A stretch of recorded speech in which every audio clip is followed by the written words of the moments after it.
Lo que parecía una reunión común y corriente, de esas que el presidente y sus ministros celebran periódicamente y que en la televisión y en las redes sociales mucha gente conoce de manera escueta como Consejo de Ministros en vivo, pasó de ser una simple reunión a altas horas de la noche a convertirse en la revelación del robo del siglo en Colombia, el país en donde una vaca tiene más tierra que un campesino, el mismo en el que los oprimidos defienden a sus opresores, ese en el que la realidad supera la ficción, el país que muchos creen saber su funcionamiento, pero que no están ni cerca de entender cómo uno de los países más ricos del mundo es dominado solo por el 1% de sus habitantes, que no tienen la más mínima intención de que eso cambie. Hay 9 predios de la SAE y de la NT y los tienen los terratenientes del Magdalena Medio, el inspector de policía, que le dé pena el alcalde, los inspectores, allá la mayoría son los que manejan las tierras, señor presidente. ¿Pero qué fue lo que pasó en este consejo? Pues el tema escogido para presentar fue la tierra y la desigualdad, ni más ni menos la raíz del por qué Colombia es un país violento, dividido y con una desigualdad extrema. Comenzó la ministra Marta Carvajalino, que sin anestesia nos dijo la realidad de las tierras en Colombia, previo a la revelación que sería la bomba para explicar varios problemas del país y por qué muchos odian la reforma agraria y al mismo Petro que insiste en ella. Nos parece importante hacer una referencia a la estructura agraria, aún vigente, que como en la lucha laboral es una reforma agraria que se ha venido peleando hace más de 100 años, que ha tenido normas redistributivas por más de 60 años y que aún hoy, porque ha habido una omisión reiterativa de los diferentes gobiernos de implementarla y de aplicarla, sigue manteniendo una estructura agraria absolutamente injusta. Nosotros tenemos más del 65% de la tierra en Colombia en manos del 1% de los propietarios, lo que significa que en efecto cualquier política de desarrollo del campo tiene que pasar por una política redistributiva. Y esto lo decimos con énfasis porque las políticas de desarrollo rural y de desarrollo agropecuario de las últimas décadas insistieron en que el problema no era la tenencia de la tierra, que el problema no era la redistribución y que con una política de formalización, de entrega de títulos íbamos a resolver la cuestión agraria en Colombia. Y hay datos dramáticos que implican que ese 60% de tierra que está en manos de muy pocos propietarios, un índice de Gini que supera hoy el 89%, no nos permite desarrollar la fuerza productiva agropecuaria. Tenemos 1.8 millones de familias, en su mayoría familias campesinas, que están en menos de 1 hectárea, cuando tenemos un hato ganadero de 30 millones de hectáreas que ocupan 30 millones de cabezas de ganado. Es decir, una vaca en general tiene más tierra que muchas de nuestras familias campesinas, lo que implica claramente, dramatiza la inequidad social. Y cuando la ministra terminó, se le dio paso a Felipe Harman, de la Agencia Nacional de Tierras, y a quien en días pasados vimos recuperar predios ocupados ilegalmente, acompañado de policía, y para el asombro de todos y con pruebas en la mano, reveló la metodología utilizada para el robo de tierras en Colombia, su mala distribución, la participación de congresistas y, como si fuera poco, el beneficio sistemático de unos pocos. Mejor dicho, reveló el robo del siglo. Para no reiterarlo, para profundizar algunos temas muy puntuales, señor presidente. El primero, la evolución en la gestión efectiva de tierras, particularmente estamos hablando, como ya bien lo decía la ministra, de 183.915 hectáreas de procesos agrarios. Es muy importante lo que usted contempló con el retroceso que fue el 902 en el marco de la implementación del Acuerdo de Paz. O sea, se desestructuró la herramienta más importante de la Ley 160 y es que pudiéramos fallar estos temas vía administrativa. Ahorita vamos a documentar cómo también se han generado todas las garantías del caso para quienes realmente tienen propiedades privadas en esos procesos de clarificación, que suman más de 600.000 hectáreas, o sea, de 650.000 hectáreas investigadas, 183.000 se han declarado como bienes baldíos, o sea, tiene el resorte y las garantías suficientes para decir qué es un bien baldío y qué es propiedad privada. Adquisiciones, 393.000 hectáreas, presidente, este es el flujo de compra, ¿en qué condiciones? Es muy importante las hectáreas fundamentalmente compradas que están a nombre de la Agencia Nacional de Tierra, las que están en trámite de registro, que son 221.000, las hectáreas recibidas por donación, que son 2.240, y las hectáreas provenientes de procesos agrarios, esto en detalle. Aquí es muy importante, señor presidente, comentar y diferenciar también los dos tipos de compras que hace la Agencia Nacional de Tierra. Una para comunidades étnicas, comunidades indígenas y comunidades negras, en el que el comparativo es determinante en el marco de estos gobiernos. Estamos hablando de 9.945 hectáreas del gobierno de Santos, 14.455 hectáreas en el gobierno de Duque y 98.395 hectáreas en el gobierno de Petro. Pero aquí es muy importante recalcar casos emblemáticos también asociados a comunidades étnicas. Acordémonos que, por ejemplo, está todo lo que tiene que ver con Línea Negra. Hoy podemos decir que es el gobierno que con más determinación le ha entrado en función de incorporar los derechos territoriales de las comunidades étnicas de la Sierra Nevada, pero también encontramos casos de justicia también indígena, como es el caso de la finca Emperatriz, en el norte del Cauca, que usted bien sabe que ahí se fraguó, se organizó finalmente una de las masacres más complejas en el norte del Cauca contra el pueblo nasa. En el caso de comunidades campesinas, 278.855 hectáreas, frente a 1.000 del gobierno de Duque y 8.685 en el gobierno de Santos. La evolución de compras en el Caribe y en el Magdalena Medio, donde nos hemos venido concentrando, y aquí es muy importante detallar un asunto, señor presidente, que usted ahorita lo señalaba y que decía que necesitaba aclaraciones. El primero de ellos es convenio SAE. Aquí está Daniel, que fue director también de la Sociedad de Activos Especiales, y el trabajo que hemos podido continuar con la doctora Amelia.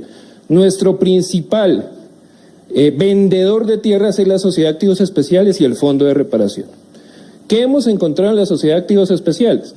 Hemos encontrado distintos contratos de arrendamiento, ¿cierto?, que evidentemente son anteriores muchas veces a nuestro gobierno, a lo largo y ancho del país, a precios irrisorios, para explotar y mantener los bienes de la mafia. Eso es uno de los primeros elementos importantes. Entonces, ¿qué ha tenido que hacer la Agencia Nacional de Tierras? Usar la disposición legal que le establece el Código de Policía para recuperar esos bienes vía desalojo. Y ahí es muy importante casos muy valiosos como el del Amparo de la Gloria, que usted bien lo conoce, usted estuvo entregando esta tierra de Alias Bacon. Estamos hablando también de un caso muy importante que ya está extinto, que vamos a entregar en estos días, que es Honduras, que es la finca de Pablo Escobar, presidente. Estamos hablando de Silva y Palmito, algunos medios de comunicación. Acuérdese Nápoles para ponerle utilidad pública a Nápoles. Ahí estamos estudiando la revocatoria de la SAE, que lo transfirió en su momento de la alcaldía municipal de ese municipio en el gobierno pasado. O sea, Duque, ¿a quién le entregó Nápoles? Al municipio y al municipio, a un empresario privado que tiene un parque temático allí. Y el empresario, no le preguntemos de qué corriente política es.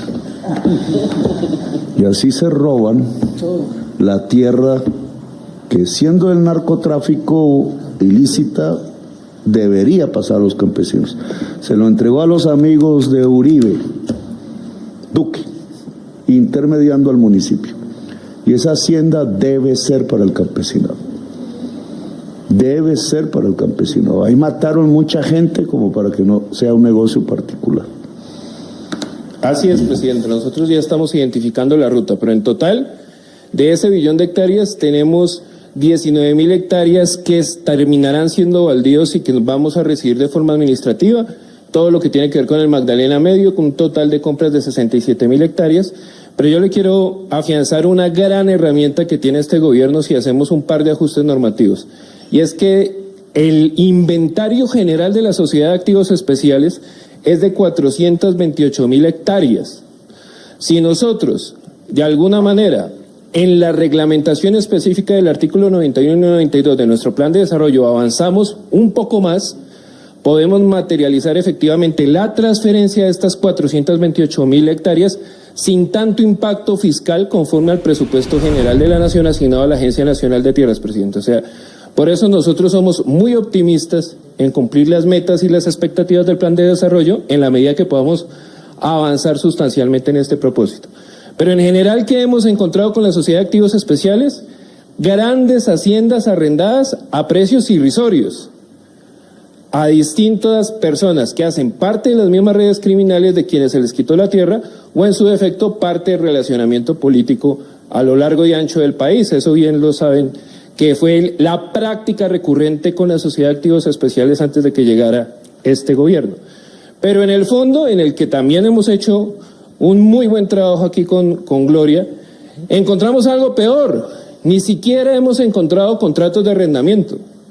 Encontramos literalmente gente invadiendo los predios de los paramilitares y de la guerrilla, sin mediar por un contrato de arrendamiento. O sea, literalmente predios que se ocuparon hace 15 a 20 años que ni siquiera tienen contrato de arrendamiento, ni siquiera.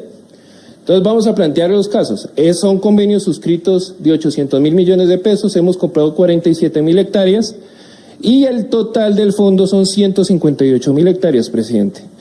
El recurso que nosotros le pagamos al fondo es fundamental para este país, porque nosotros compramos la tierra y la disponemos para la reforma agraria, pero al mismo tiempo, con esa misma plata, inicia el proceso de reparación a las víctimas de estos grupos. O sea, la plata recircula en el Estado, la tierra para los campesinos y la plata para la reparación de víctimas, ministro, y usted esto bien lo sabe. Pero ¿qué hemos encontrado allí? En el caso de Buenavista, presidente, encontramos que quien realmente tenía hegemonía y control y poder sobre la tierra que entregó Macaco y alias Nico era alias Chirimoya, miembro activo del Clan del Golfo, que fue dado de baja hace algunos meses por la fuerza pública, y usaba la estructura política de Félix Gutiérrez y de un concejal de Buenavista, que hace parte también de los esquemas y de los grandes centros de poder de Córdoba, que es muy importante detallarlo. En el caso puntualmente de Cimitarra, hemos encontrado, por ejemplo, que la finca de tomate de 903 hectáreas literalmente tenía absoluto control sin mediar contrato de arrendamiento. O sea, habían ocupantes que no tenían un solo papel de estas fincas, uno solo, y que a partir de eso mantenían como el control y la hegemonía de estas fincas, pero quien realmente tenía control sobre esta hacienda es el señor Botalón, como bien se constató con el acompañamiento de la policía. Y al mismo tiempo el caso de las Américas. El caso de las Américas fue un caso con una medida del Tribunal de Barranquilla para vincular ese predio al fondo de reparación, pero cuando nosotros entramos, quien mantenía control de este predio es el señor Hugues Rodríguez, llamado alias Barbie, en los tribunales de justicia y paz. O sea, lo que estamos diciendo es, toda la tierra que se ha entregado en el marco de la reparación de las víctimas, definitivamente se la estaban robando a lo largo y ancho de este país. Pero en el caso también de la tierra que se entregó por parte de las FARC, no es la excepción, presidente. Encontramos en Caquetá un predio de 2.000 hectáreas que entregó en su momento Rey del Estado Mayor de las FARC, que también, sin mediar un solo contrato de arrendamiento, literalmente terminó en manos de un ganadero que no tiene un solo papel, que no tiene un solo trámite y que efectivamente explotaba el bien de más de 2.000 hectáreas en el departamento del Caquetá. Este es el caso del Fondo de Reparación. Entonces es muy importante el potencial, presidente, porque fíjese, estamos en 57.000 hectáreas, pero podemos llegar a 158.000 hectáreas del fondo. Y en el caso de la SAE, estamos en 67.000, pero con un par de ajustes podemos llegar a 428.000. Aquí es muy importante. ¿Y qué ajustes son? Un decreto reglamentando el plan de desarrollo, presidente. La SAE ha hecho... ¿No han hecho el decreto? Ya está hecho, ya incluso se trabajó en unas mesas con el ministro de Hacienda. La SAE en eso ha hecho un excelente trabajo, lo tiene muy avanzado. Pero llevamos 3 años de gobierno y el plan de desarrollo fue hace 2 años y medio. Así es, pero es que estamos haciendo unos ajustes porque nos hemos encontrado, por ejemplo, le voy a decir uno de los elementos que nos hemos encontrado. La posibilidad de la transferencia directa de más de 120.000 hectáreas con presunción de baldíos, de forma directa y sin compra, sin mediar la erogación del gasto. Eso nos permitiría avanzar muchísimo más rápido en la entrega efectiva de tierras a lo largo y ancho del país. Ya la SAE tiene el borrador, se ha trabajado en mesas con el ministro, usted le dio esa orientación al señor ministro, acordémonos del tema, el ministro lo viene liderando y bajo esas consideraciones es que hemos venido avanzando y ya está listo para que usted pues determine su firma. Por eso tenemos altas expectativas de rendimiento en estas dos fuentes. En procesos agrarios, presidente, aquí lo decíamos con claridad, El 77% de lo decidido desde que existe la Agencia Nacional de Tierras se ha decidido en este gobierno. Pero en un universo de 648.000 hectáreas. Entonces, la posición en su momento que se estableció para determinar en el 902 que se requería una jurisdicción agraria es porque no existían garantías procesales vía administrativa para los legítimos propietarios de la tierra en el marco de un proceso agrario. Falso. Tan falso es que las 648.000 hectáreas investigadas realmente se declararon 183.000 hectáreas como bienes baldíos. Lo demás se determinó como parte de propiedad privada. Entonces, existen todas las garantías procesales para que podamos plantearle al país volver a tener de forma clara esa jurisdicción administrativa para resolver los temas de baldíos. Pero esto fue lo que sabotearon. Y que tumbó en su momento. La parlamentaria famosa de Bogotá que cree que fue centro por hacer esto y prácticamente nos hizo retroceder un siglo hacia la época de los feudales. Y que tumbó en su momento la Corte. Eso fue uno de los elementos. Esto es un tema, digamos, de debate que debería ser nacional, porque es que aquí los colombianos se han matado fundamentalmente por la tierra durante ya 2 siglos.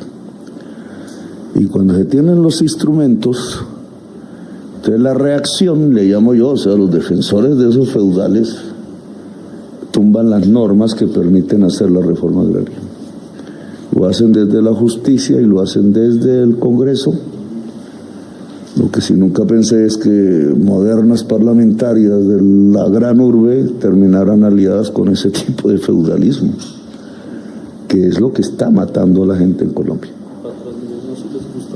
Sí, en Transmilenio se expropia, ¿no? Eso es rapidísimo, para hacer una troncal de Transmilenio y para hacer y eso es moderno, pero cuando se trata de tierra para campesinos, que no es expropiar, es comprar, ¿cierto? Pero comprar de tal manera, en el caso de compras obligatorias, pero en el caso de procesos de este tipo, que incluso es recuperar la propiedad que era del Estado o del campesinado, entonces tampoco se puede. Entonces toca unos procesos que duran más que la vida de la misma gente que está reclamando.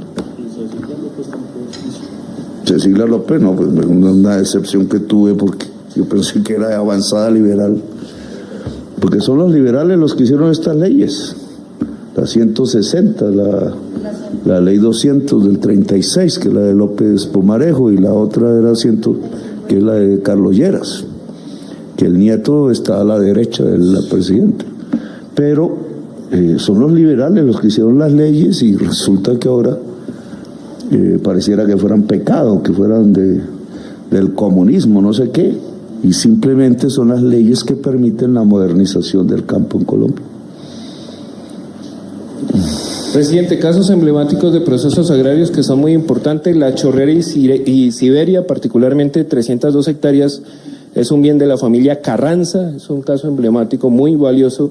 Como bien lo decía la ministra, Las Pavas duró engavetado cuántos años y los campesinos desplazados varias veces, muchas veces de esa manera violenta.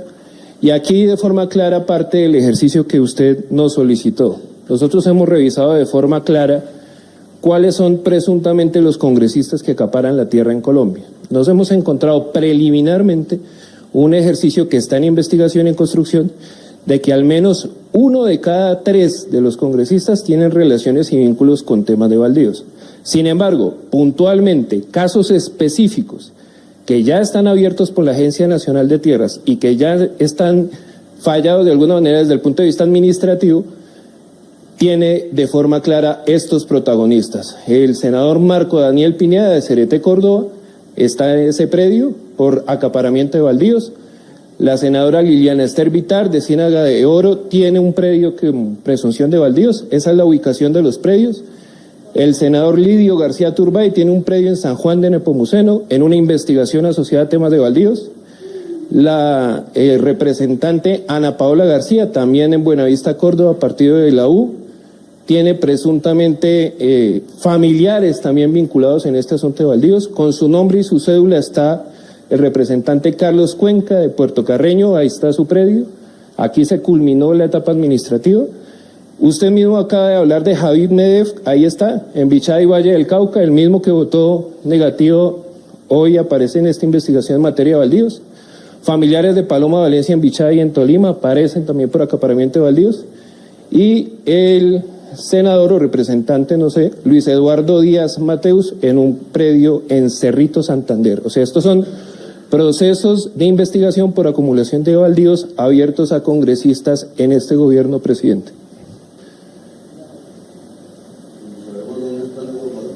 En estos municipios. El de Marcos Pineda en Cereté, Córdoba. El de Liliana Esther en Ciénaga de Oro. En mi pueblo. Lidio en San Juan de Nepomuceno.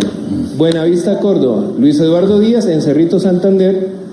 Juan Sami y Javi Medev en Bichay, Valle del Cauca. Bichay, Tolima, familiares de Paloma Valencia. Y Carlos Cuenca en el Bichada, presidente. Estos son los que ya están abiertos con identificación predial específica, con expediente.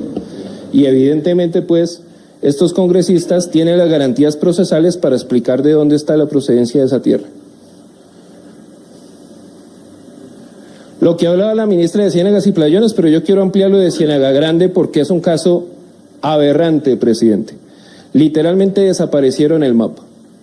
Como bien lo planteaba la ministra, estos baldíos se declaran baldíos reservados de la nación.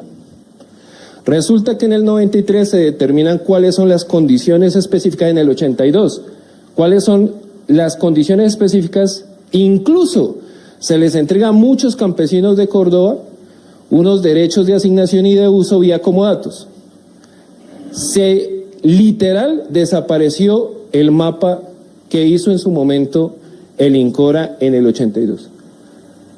Nadie lo tenía, presidente. No existía en Córdoba. Y muchos de esos campesinos que incluso tenían contratos de comodato fueron presos y tratados como invasores de la peor categoría. Entonces, literalmente a nosotros nos tocó, fíjese usted, reconstruirlo a partir de la orden de la sentencia T-194, que también termina siendo parte de la sentencia de baldíos que sale en el 2014, y que determina de forma clara recomponer y reconstruir absolutamente toda la cartografía de los linderos de la Ciénaga. ¿Qué nos encontramos allí? Que literalmente desaparecieron la cartografía oficial del INCORA porque se metieron a la Ciénaga, desplazaron al campesinado, acapararon la Ciénaga y la llenaron de búfalos disecándola, presidente. ¿Qué logramos hacer con la policía? De forma clara, comenzar a recuperar las primeras 1.400 hectáreas de la Ciénaga, que es para que los campesinos en invierno vayan y pesquen y en verano vayan y cultiven, que son de las tierras más productivas de la cultura anfibia que en su momento desarrolló y sistematizó nuestro sociólogo Falsborda. Y este es un elemento sustancial que demuestra lo que ha ocurrido con los temas agrarios en este país. Entonces, literalmente desaparecido el mapa, se metieron a la Ciénaga y se la repartieron muchos actores de Córdoba, presidente. Y por eso es que se han movido sustancialmente todos los temas de reglamentos de ciénagas, particularmente el movimiento de baldíos de Sucre, que usted estuvo también allá en el río San Jorge, y la reglamentación específica es 66.000 hectáreas en 23 reglamentos. Con el ejercicio que estamos determinando con el ministro de Defensa, bajo las orientaciones que usted determinó también en Barranca, ya se definió que ahorita el ministro hará referencia explícita, si quiere, ministro, plantéelo, una misión especial que acompañe estos operativos de aprehensión material de bienes para la reforma agraria. No solamente bienes fiscales de la SAE y bienes del paramilitarismo, que son tremendamente complejos desde el punto de vista de orden público, sino también bienes baldíos que venimos fallando y venimos recuperando de forma clara desde la Agencia Nacional de Tierras. Gracias por hacer parte de la comunidad Magenta Radio. Si te gustó el video, por favor compártelo, comenta y por supuesto darle like. Nos vemos en el siguiente video.